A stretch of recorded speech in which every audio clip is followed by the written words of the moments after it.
We're going to get into all this, but let's start at the beginning, though, all right? Let's start at the beginning. So you said that you're from Brooklyn originally, right?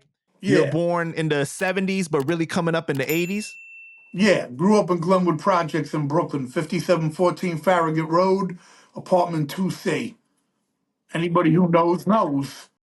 You moved there like around 5, right? Yeah, something like 5 years old, yeah. So when I moved into the projects, I had to deal with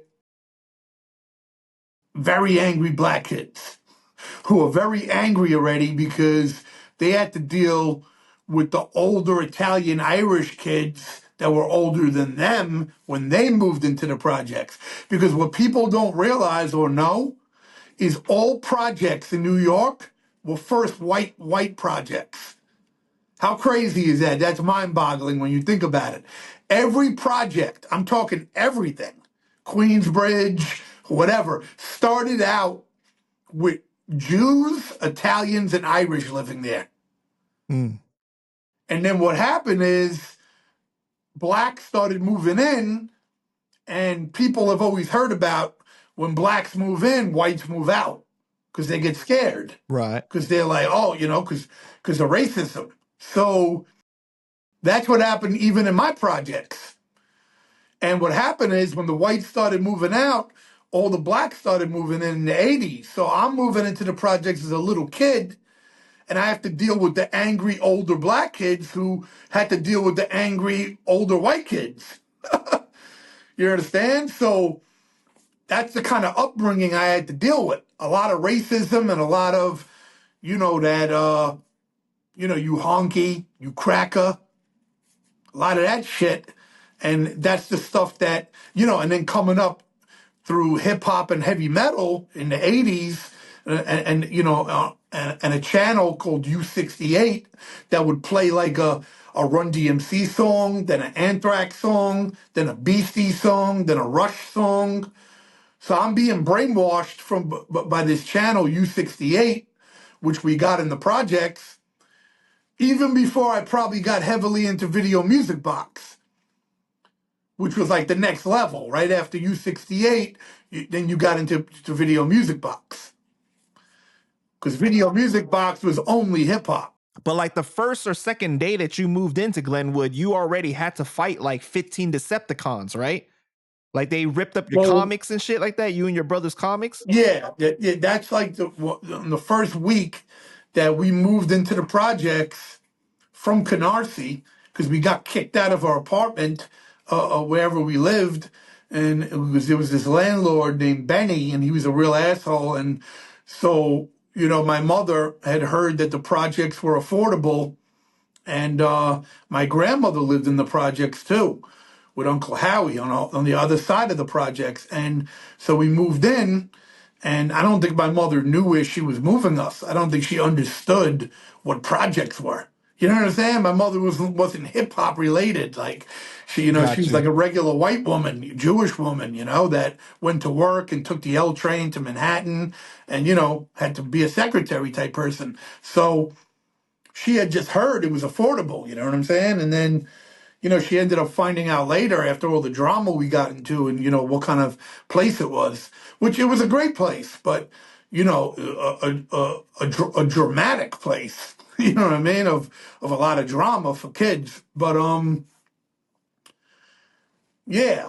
What was your question again? No, we're talking about the incident where the kids, like they stole your guys' comics. Oh, so basically you had to walk like a block to get to the comic store. And when we came back, I don't remember it as vividly as my brother remembers it, but basically, like 15 black kids surrounded us and took our comics and ripped them up. And it was like a wake-up call. Like, okay, you're in a new neighborhood now. You better get prepared, you know what I'm saying, for that kind of shit. And listen, that kind of made me ill because what happened is 15 kids could run up on you and put you under pressure. But now, if you're the type of person like I am, now when you start catching these motherfuckers one by one, like I would catch dudes in the elevator and they wouldn't be with the crew. Mm-hmm. So now it's like, oh, you that motherfucker. that thought you was live when all your boys were there. What's up now? Oh, nah, I ain't got no beef with you. Nah. Boom, punch right in the face. You Wait, would you're take, talking like at 5 years old you're doing this? well, not 5, but let's say by the time I'm 8, I'm probably punching people in the face. We're all getting into fights in the projects now. So by the Right. time I'm like 8 or 9 is when if I saw like an op, wasn't called ops back then, but I'm using that. Right. It was called enemies, your enemy. But if I saw some kid who was trying to be an asshole when he had all his boys there, he would get fucking punched in the face. It might have not been the same kind of punch in the face when I'm 20, but it was definitely like, I'm starting a fight with you. You know, you're getting hit like that. Maybe when I learned how to box, it started turning into that more, more effective. But when I'm 8, 9 years old, it's going to be boom. You know what I mean? So, yeah, man. Listen. There was two kind of dudes in the projects. No matter what color you are, dudes that fought and dudes that were pussy, that would get abused. Me and my brother fought. We were the dudes fought always. So it was like common, you know what I mean? It was like a common thing. You leave your apartment, like you're gonna be fighting somebody today. I don't think there was ever a peaceful day. Like very rarely there would be a peaceful, and I think that's the kind of upbringing for all people in the projects. There was like Nas, from what I understand, he's not really the brawler. So he's probably the dude that was a little bit more pussy. Where Jungle was probably the dude that did brawl and punch people. You know what I mean? So Right. like two different types of personalities. There's the personality that, you get busy, and there's a personality where you don't. You could end up being a great rapper just by being in the projects, but being a great rapper don't mean that you were really a thug, you know? What do you think that? How do you think that influenced your mentality of things? You know what I mean? Like influenced you as a person to. It made me very PTSD towards blacks and hip hop. So when I got into the game, I was not kissing nobody's ass and I wasn't taking no shit from nobody. So a lot of white kids, you got to bow down to blacks and hip hop, because if you don't bow down to them, they're kind of going to look at it like you're white. You know what I mean? Like what place do you have here? It's that whole you're a guest shit. Listen, back then the terms weren't used, you're a guest, but the energy was like, yeah, you ain't welcome. Remember, I'm talking 1999. I'm in the first Black Moon video. Right. But Black Moon, I'm in the Who Got the Props video. The reason I mention that is because that's like 92. That's before Wu-Tang dropped, before Mob dropped, Black Moon actually dropped. So they were cool, but the energy, I would have to go to clubs. If I'm going to a hip hop club, it wasn't all these white kids like you would see now. You might be the only white person in the whole club. did So that make you resentful though, growing up, like towards black people? I'm not resentful if you don't fuck with me. I'm resentful towards anybody who has beef with me. I was resentful against the white Guidos from Mill Basin that looked at me as white trash when I would have to ride back to the projects. They would look at it like, "Oh, you going back to the projects? You're white trash. You're living with them." Like I used to get looked down. I would get looked down by blacks in the projects for being white, and I would get looked down by the rich white kids for being poor and white. In the So projects. right. So it's like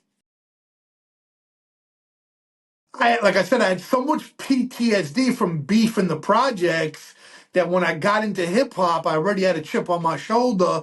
Like that's why I said in that video I made about Search, when he said, "Yo, I want to make music that Raekwon likes," I immediately was confrontational and like, "Nah, man, why are we gonna make shit another man likes?" Right. And we're going to get into the whole Search thing, but I just want to Well, make no, sure. the reason I mention that is it wasn't like I had a problem with Raekwon. I liked Wu-Tang. But the concept of I'm trying to be like him, I was against that. I thought we were our own shit. Got you. Now I would never say that if you brought up Big Daddy Kane, KRS, Rakim, and Coogee Rap. Those are my idols. Those are Mm-hmm. people in the time frame that I came up that I'd bow down to.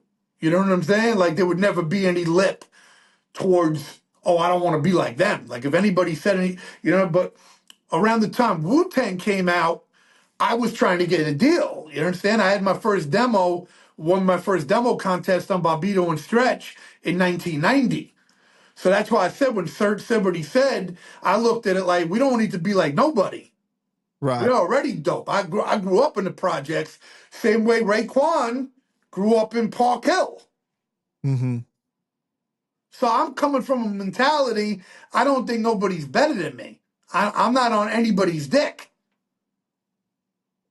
Got you. Very egotistical. Listen, my brother was also very egotistical. He didn't want to kiss nobody's ass, and I'm his younger brother, so you get influenced by that energy. If my brother might have been the type of person that kissed everybody's ass, like and was like calling everybody and trying to like that kind of energy, maybe I would have seen that and been, oh, then maybe I got to be like that.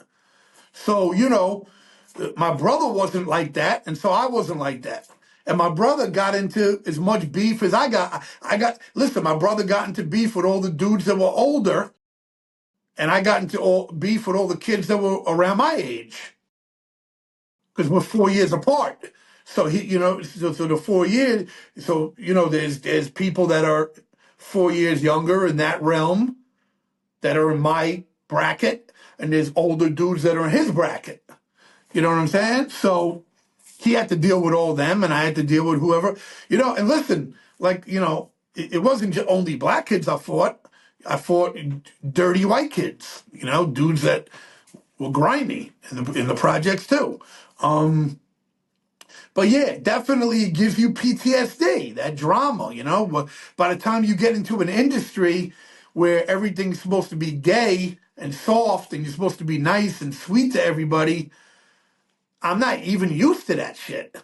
And my father was very rugged. So I'm not even coming into hip hop with a friendly kind of attitude, really. It's more of like, don't even try to play me. You know what I mean? I'm not having that.